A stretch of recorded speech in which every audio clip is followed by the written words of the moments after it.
ada nggak momen dimana proyek ini kayaknya behind schedule nih, yang benar-benar kayak ini ayo cepet terus harus apa sih kita kalau itu sampai lembur-lembur itu? Sampai lembur-lembur. Gak hanya mengatur project juga, tapi bagaimana cara mengatur orang itu sendiri. Saya mungkin kalau ngedesain itu saya pasti deg-degan, nggak bisa tidur tuh, kayak ini aman, rubuh nggak nih? Aman.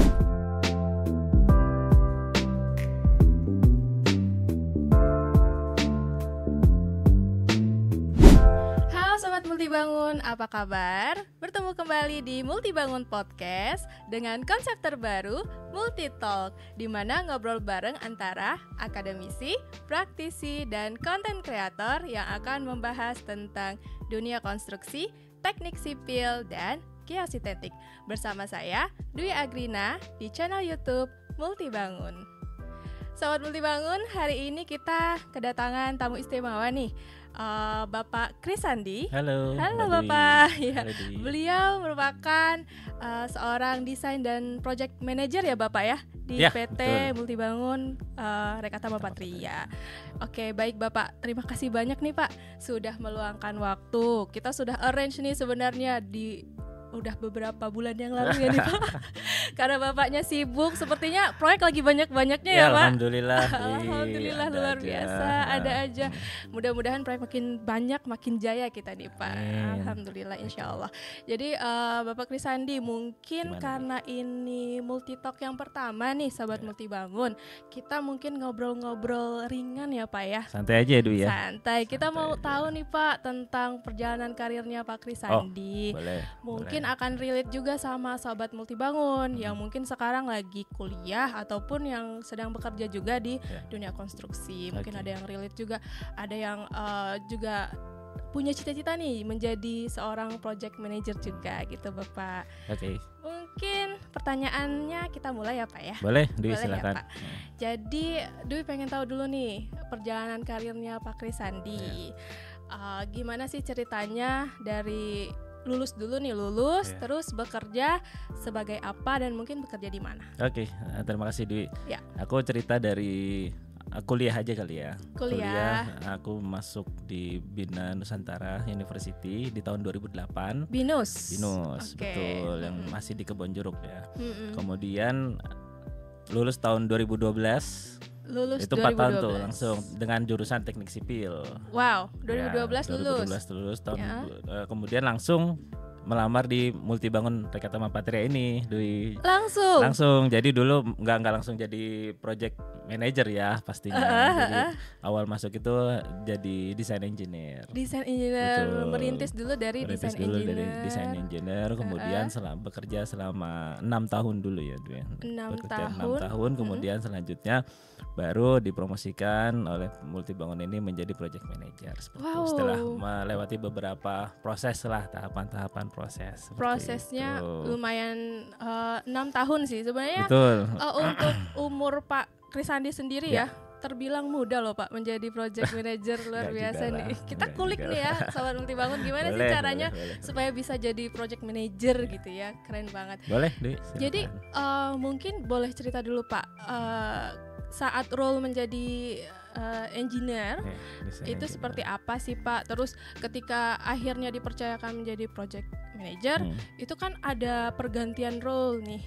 Perubahannya tuh seperti apa? Baik, waktu dulu awal masuk menjadi design engineer itu saya berhubungan dengan gambar, kemudian ada project-project yang akan di-develop oleh klien, kemudian kami lakukan desain seperti apa, seperti mungkin ada retaining wall yang akan dibangun, kemudian ada produk dari Multibangun kan ada beberapa macam geosintetik ya, Dwi ya. Jadi ada kayak geomembrannya, kemudian ada geogridnya untuk stabilisasi tanah dasar. Nah itu semua yang berkaitan dengan desain perhitungan dari beberapa macam produk itu, desain engineer tampung, kemudian buat atau create something nih, bagaimana cara memberikan solusi yang terbaik buat klien. Nah itu scope dari desain engineer. Nah, kemudian setelah beberapa lama ada project masuk dan segala macamnya, itu juga ketika itu juga kami tim desain engineer juga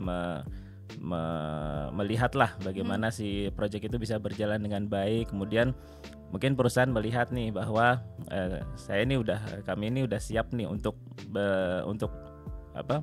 menimbang diri yang lebih baik lagi, membankan yang lebih tinggi lagi untuk gitu ya. yang lebih tinggi lagi untuk masuk ke menghandle bagaimana cara menghandle orang dan segala macamnya. Gitu. Bagaimana cara kita untuk mempropose klien, bagaimana mengatur budget dengan baik. Nah, dari situ baru saya dipromosikan menjadi project manager di perusahaan ini, di bangun ini. Seorang project manager tuh masih pusing masalah desain gak sih Pak? Sebenarnya kita harus bertanggung jawab sih. Tetap bertanggung jawab. Berarti sebenarnya masih ada beban desain juga ya? Walaupun dibantu atau seperti apa? Ya, memang saya kan juga bertanggung jawab desain juga, Mbak. Jadi design and project manager. Jadi saya juga melihat bagaimana desain itu supaya bisa diaplikasikan di lapangan dengan baik. Dan tidak hanya itu, bagaimana saya bisa melihat bahwa ini tuh bisa terbangun dengan baik juga seperti itu. Jadi saya melihat bahwa ada beberapa mungkin potensial project yang memang ini bisa dihandle oleh tim kami dan maupun tidak itu bisa saya putuskan di situ seperti itu. Jadi sebenarnya setelah menjadi desain dan project manager bisa dikatakan loadnya nambah ya Pak ya? Betul.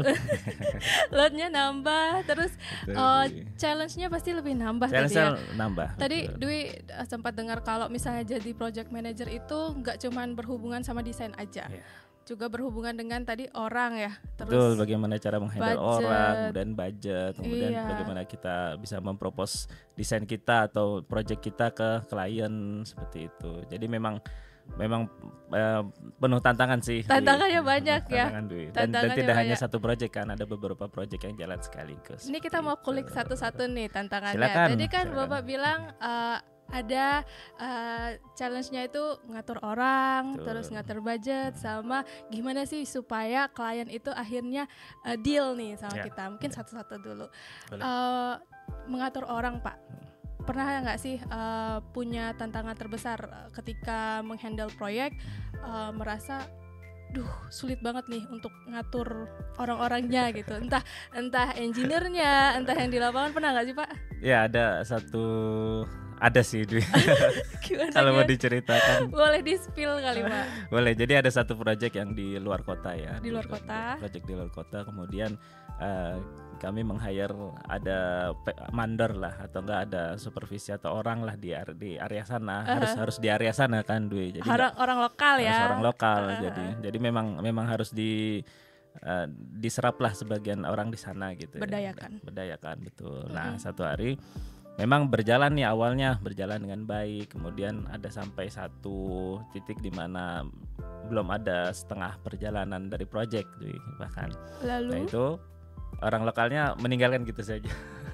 Artinya kan kita harus berpikir bagaimana caranya nih untuk mencari orang lagi yang kan produk kami ini niche ya, artinya terfokus hanya beberapa orang aja nih yang bisa specialize betul. Jadi bagaimana caranya nih bisa mencari orang yang bisa capable untuk memasang atau enggak memandorkan untuk pekerjaan kita ini di waktu gitu. Yang di harus waktu yang klien cepat. Betul, klien terus mempush kita nih bagaimana nih. Gak ada orang tapi pekerjaan nggak ada, pekerjaan nggak ada, pekerjaan udah mepet waktu, tapi orangnya nggak ada, kabur. Terus akhirnya bisa dapat.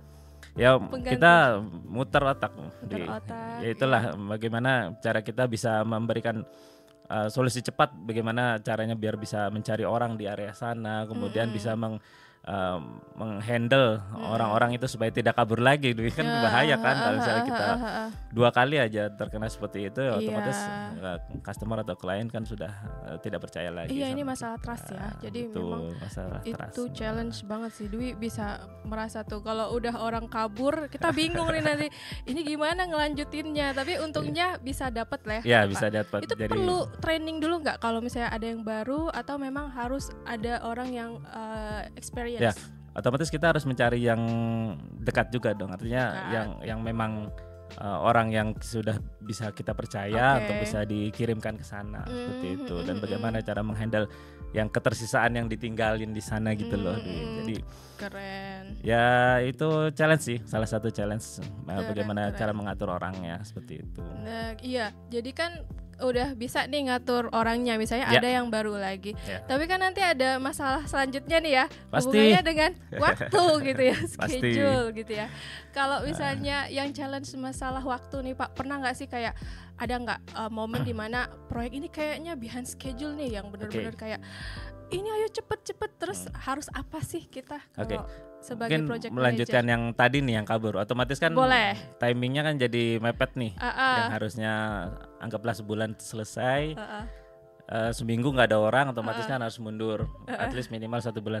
Nah, kita harus cari cara nih gimana caranya supaya project ini tetap berjalan. Nah, kita bisa negosiasikan ke klien bagaimana caranya. Nah, salah satunya adalah waktu dulu kan retaining wall nih. Kita bicara dengan retaining wall. Nah, retaining wall awalnya itu menggunakan material yang tanah merah lah anggapannya. Nah, kita harus cari cara supaya bisa mempercepat. Ya, kita harus assume menggunakan tanah sirtu gitu. Jadi bagaimana cara mempercepat pekerjaan itu sendiri gitu, dan alhamdulillah kliennya juga mau gitu untuk mengubah itu untuk mencapai target yang sesuai kesepakatan bersama. Sebentar gitu. Pak, dengan mengubah material tadi kan itu berimpact ke cost. Ya betul Dwi, tapi dengan mundurnya schedule itu klien juga kena penalti. Artinya ya mau tidak mau ya klien harus harus mengikuti spek yang kita suggestkan untuk mempercepat timing itu. Alhamdulillah setelah punya akselerasi tadi, ya betul, schedule-nya dapet, cost-nya masih oke. Cost-nya masih oke. Cost-nya masih oke karena Dwi tahu banget kayak di proyek-proyek kan memang cost itu menjadi salah satu yang benar-benar harus banget on budget gitu ya. Jadi kayak kalau udah over budget ini rasanya kayak kita tuh pusing semua, jadi dari klien pusing, vendor pusing ya Pak ya. Semua pusing. Semuanya pusing. Oke, good. Kalau misalnya yang berhubungan dengan budget sendiri Pak, pernah nggak ada project yang ternyata kayaknya ini over budget nih, terus harus apa? Biasanya. Kalau over budget sebenarnya kita kan juga ada perhitungan ya, bagaimana kalau misalkan di tengah jalan itu ternyata nih yang harusnya hanya 100, ternyata pas dihitung-hitung sering banget 150 gitu. Sering banget ya. Soalnya waktu di desain kita tuh mungkin dibantu software atau apa ya, dibantu software gitu, atau yang 3D lah biasanya. Kita tahu volume gitu kan. Sekali pas di lapangan agak beda gitu ya Pak. Untungnya kalau yang dapatnya kita beda tapi material masih banyak itu untung. Kalau ternyata kurang, nah itu bagaimana kita cara menegosiasi sih. Negosiasi sebenarnya gitu. Karena gak hanya mengatur project juga, tapi bagaimana cara mengatur orang itu sendiri. Jadi bagaimana kita menegosiasikan ke klien, kemudian ke stakeholder dari Multibangun sendiri. Bagaimana kita bisalah untuk berbicara dengan, ya otomatis ada ini ya Mbak, ada apa? Kayak take and give lah, artinya apa yang kita berikan itu pasti sesuai, artinya dari kualitas dan segala macamnya itu pasti dipertaruhkan dan gitu memuaskan. Ya. Jadi itu. Pasti tidak perlu khawatir. Jadi kalau asalkan klien bisa terpuaskan, satisfied gitu ya, jadi no problem gitu. Jadi sebenarnya skill negosiasi kayaknya penting banget ya Pak. Penting. Seorang project manager itu harus ada skill negosiasi. Berarti Pak Sadi sendiri 6 tahun menjadi design engineer. Itu bisa tuh Pak belajar skill negosiasi itu Pak. Kita untuk bagaimana mempelajari itu otomatis kita harus melihat sebelumnya seperti apa kan, atau enggak orang-orang sebelumnya seperti apa. Kita bisa menyerap ilmu-ilmu dari situ. Sebelumnya kan punya senior. Betul, kan ada senior yang sudah dulu maju atau enggak sudah di sini lama gitu. Nah, bagaimana kita mendampingi mereka, kemudian bagaimana menyerap ilmunya seperti itu. Nah, itu cukup waktu yang efektif dan efisien sih menurut aku. Oh keren Pak. Jadi Tadi kan kita udah ngobrolin negosiasi juga, skill negosiasi. Tadi Dwi sempat ingat. dulu ya, Iya boleh Bapak, silakan diminum. Ini Pak, yang terakhir itu Bapak ada sebut challenge-nya itu bagaimana untuk meyakinkan klien untuk akhirnya deal nih sama yang Bapak tawarkan, misalnya metode yang kita tawarkan gitu, atau produk yang kita tawarkan itu. Challenge-nya seperti apa Pak untuk bidang Bapak sendiri? Pentingnya memilih produk yang baik itu menjadi confidential gitu, confident kita sendiri gitu. Jadi artinya kita tahu nih apa yang kita menjadi keunggulan dari kita gitu, dari produk-produk yang kita punya gitu. Artinya kita kan punya produk Tensar juga ya. Artinya Tensar itu sudah lama di bidang ini, khususnya di retaining wall ataupun stabilisasi tanah dasar. Nah, apapun yang diberikan sama klien ke kita gitu, apa misalkan ada kasus yang benar-benar timbunan tinggi retaining wall ataupun butuh yang stabilisasi tanah dasar yang benar-benar heavy duty lah, heavy duty. Nah, karena kita punya software sendiri, kemudian kita hitung bagaimana produk itu bisa bekerja di menjadikan solusi yang di project klien gitu. Jadi itu bisa menjadi confident kita sendiri gitu, kepercayaan diri sendiri gitu. Artinya produk yang kualitas yang bagus kemudian gitu ya.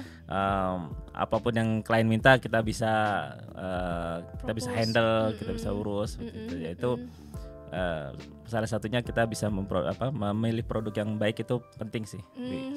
Jadi kita meyakinkan nih ke klien ini produknya memang sudah dihitung dengan secara akurat. Betul. Lalu produknya juga berkualitas gitu ya Pak ya. Tadi Dwi dengar ada software ya Pak ya? Ya. Berarti ada software sendiri nih? Betul, di Tensar itu punya software sendiri bagaimana cara menghitung retaining wall ataupun bisa untuk stabilisasi tanah dasar. Wah nih Sobat Multibangun, nanti mungkin kalau misalnya mau tahu lebih jelas tentang softwarenya, bisa tinggalkan komen ataupun mungkin bisa lihat di website ataupun baik website Multibangun ataupun websitenya Tensar ya Pak ya. Jadi kami juga biasa setiap tahun ya, setahun sekali atau setahun 2 kali itu ada workshop sendiri. Wah, keren. Jadi khusus untuk software Tensar itu kami memberikan workshop gratis juga nanti mungkin bisa dicek website Multibangun Patria juga untuk bagaimana next eventnya seperti apa. Betul. Oke, keren banget Pak. Jadi keren sih Pak kalau misalnya kita bisa propose produk ataupun metode, terus kita punya softwarenya, kita punya softwarenya sendiri, jadi confidence-nya lebih tinggi. Betul, gitu ya. Betul. Tapi pernah nggak Pak kejadian di mana kita udah propose nih, terus akhirnya gak jadi bisa? Ya sering lah. Itu gimana Pak kalau sering lah. Tapi nggak apa-apa. Ya artinya kita kan mencoba untuk memberikan solusi yang terbaik di bagaimana. Luar biasa. Keren. Bagaimana klien mau, kemudian kita berikan solusi. Kalau misalkan mereka nggak pilih kita, pada akhirnya nggak pilih kita, ya sudahlah. Yang penting kita sudah memberikan layanan yang terbaik aja buat mereka. No hard feeling ya Pak ya. Dan itu sudah sering sih. Sudah sering ya. Pernah nggak Pak ada kasus misalnya yang tadinya misalnya deal sama kita, tapi akhirnya mereka memilih yang lain misalnya, itu sering ya berarti ya? Sering tuh. Jadi ada cerita waktu dulu nih, salah satu dari proyek strategis nasional juga bahkan yang potensi mendapatkan proyek itu sekitar 100 M lah, sekitar plus minus 100 M ya, lumayan. Kita sudah propose, kemudian owner dan konsultan juga sudah menerima dari desain kami gitu ya, bagaimana kita bisa mempropose retaining wall dan segala macamnya itu. Nah, pada di tengah jalan, jadi di satu titik itu di mana kita sudah kirimkan material segala macamnya. Nah, di tengah jalan ternyata kita diputus kontrak. Ya, udah dikirim gak jadi. Dan itu ya cukup besar nilainya ya dari nilai yang sudah dikirimkan itu. Dan sudah onsite. Jadi memang Ya itu sebuah pelajaran sih, artinya Pelajaran. ya, kita Pelajaran karir. Pelajaran karir yang dapat diambil gitu ya Pak ya. Jadi bagaimana kita bisa menghandle nih, misalnya udah sampai sana kemudian nggak jadi, nah itu seperti apa, dan itu juga butuh bagaimana kita mempelajari nih, ini klien ini serius apa enggak ke depannya, kemudian bagaimana klien ini bisa sebenarnya bisa membayar apa enggak nih ya produk kita kayak gitu. Seperti kita harus tahu nih bagaimana si klien itu bisa berkomitmen lah dengan kita seperti itu. Dan pada akhirnya ya sudah di project mereka menggunakan produk lain, kemudian project mereka berjalan dan pihak kami Multibangun ya nggak jadi, ya udah kita fokuskan ke project lain seperti itu. Tapi tetap bisa diserap untuk proyek lain. Ya pasti. Tidak masalah pasti, ya Pak ya. Gitu. No problem, no big deal sih Pak, aman ya. Oke Bapak, mungkin kita juga mau bahas nih Pak, selama berkarir apa yang hal menyenangkan selama Bapak sebagai desainer ataupun sebagai project manager. Ya. Sering desain, kemudian banyak project yang sudah terbangun dan kita melihat apa yang kita desain, apa yang kita handle sebuah project tersebut, kemudian jadi dengan baik, dengan sempurna gitu, kemudian sudah digunakan oleh klien dengan baik. Nah itu cukup menyenangkan sih. Jadi kita punya rasa alhamdulillah udah jadi juga nih project gitu. Puas jadi, ya akhirnya setiap jadi nih ya, yang betul. aku desain gitu. Boleh spill satu proyek deh yang paling Bapak ingat banget. Oke. Proyek yang setiap minggunya kita harus adakan meeting online dan segala macamnya, kemudian itu sampai lembur-lembur itu. Sampai lembur-lembur. Sampai lembur. Tapi nggak masalah, itu mah udah biasa lah kalau lembur. Asalkan ada pizza. Tolong disensor. Gimana Pak? Jadi, kemudian ada proyek tersebut cukup besar ya, artinya sampai dari tahap desain sendiri pun sudah merupakan tantangan nih, kayak desain live-nya sampai lama, kemudian faktor gempanya juga besar. Kemudian bagaimana si bebannya juga besar. Nah itu dari tahap desain pun sudah cukup menegangkan sebenarnya. Udah menegangkan. Itu proyek apa Pak?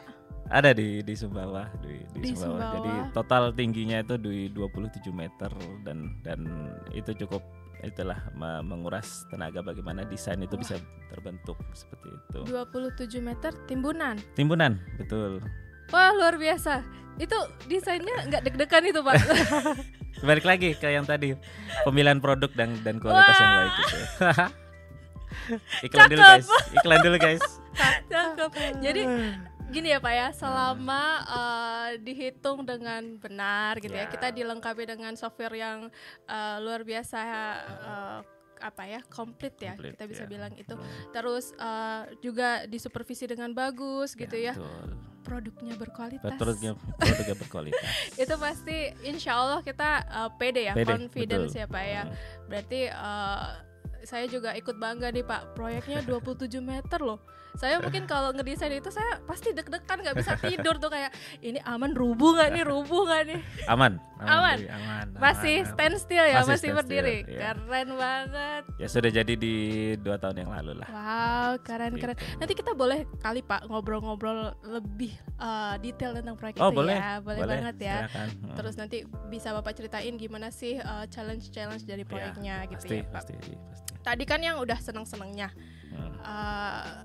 Yang sedihnya ada nggak Pak? Mungkin pernah nggak sih Bapak juga ngerasa burn out selama berkarir gitu Pak? Burn out ya, mungkin menghandle beberapa project ya, artinya menghandle beberapa project, kemudian ya kita nggak bisa mungkiri sih kalau setiap project itu pasti ada tantangan tersendiri. Nah itu kalau misalkan ada beberapa project dan berbarengan juga, bagaimana masalahnya itu salah satu titik banyak proyek. Ya. Ini kayak sekarang ya Pak ya.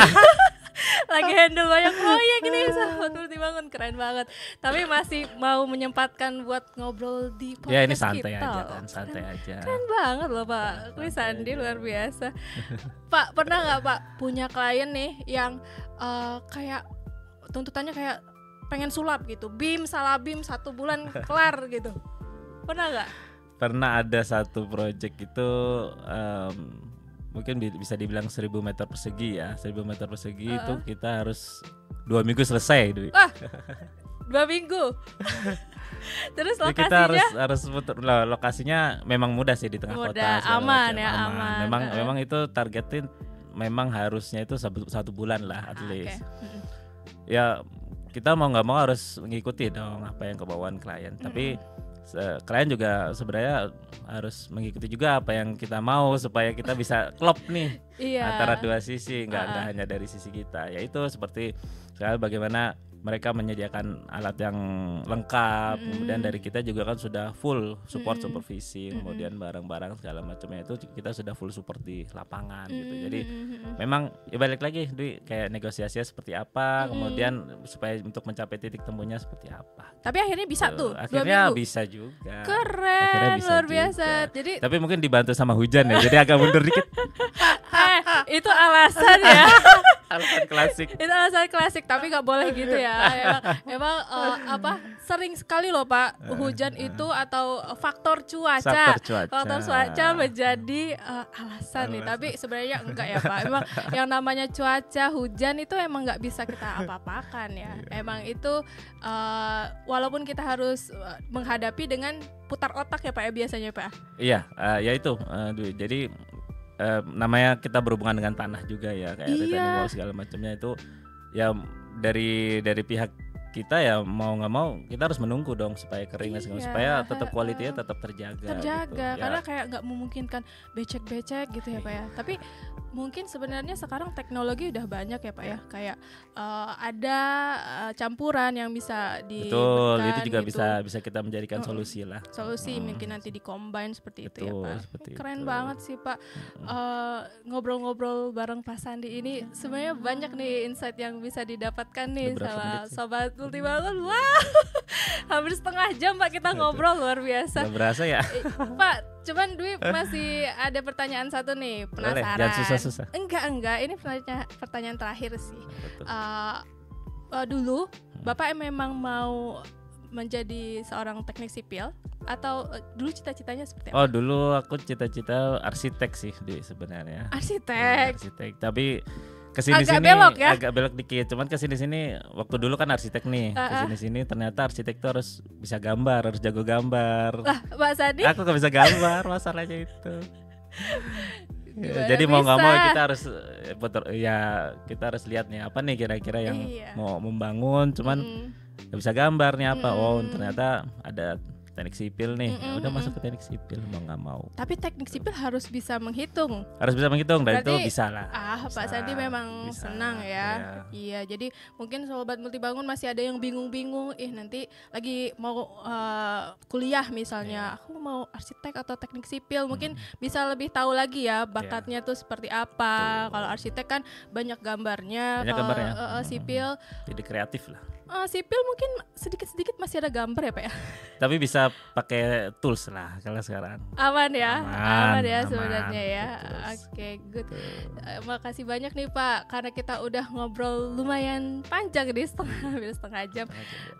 Ada section terakhir nih Pak. Demi mau nanya-nanya boleh nggak? Jadi ini section this or that section untuk Pak Sandi. Pak Sandi tinggal milih satu di antara dua yang ditanyakan. Oke. Boleh? Boleh. Oke. Pertama, Pak Sandi pilih yang berkualitas atau yang murah? Berkualitas dong. Yang berkualitas dong, seperti produknya Multibangun. Iklan. Yang kedua Pak, pilih kerja di kantor atau di lapangan? Di kantor aja deh.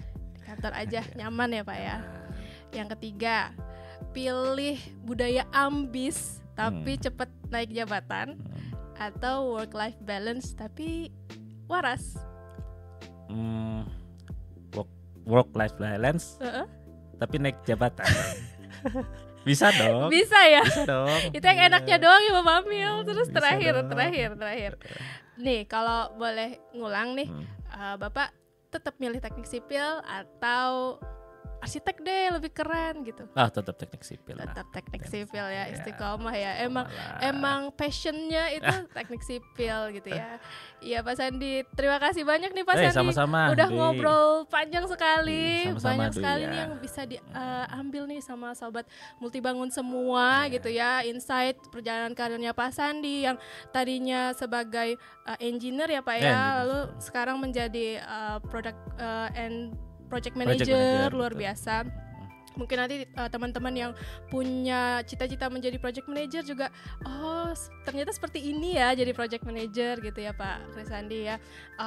Terima kasih banyak sudah ngobrol-ngobrol meluangkan waktu. Teman-teman, sahabat Multibangun, apabila ada pertanyaan boleh tinggalkan komentar di kolom komentar di bawah.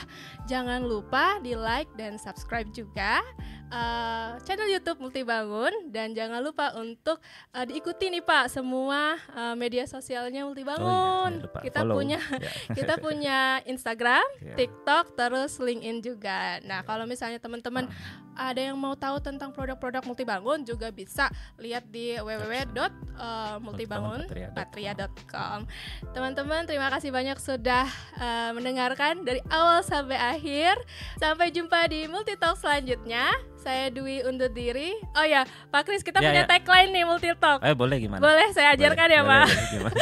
Multitalk Engineering Multitalk Minds Engineering Minds Podcast Vibes. Podcast Vibes. Oke, Gitu ayo ya coba Pak. Boleh kita coba ya. Ya. Multitalk Engineering Minds Podcast Vibes. Bye-bye. Bye. Thank you Pak. Sama-sama.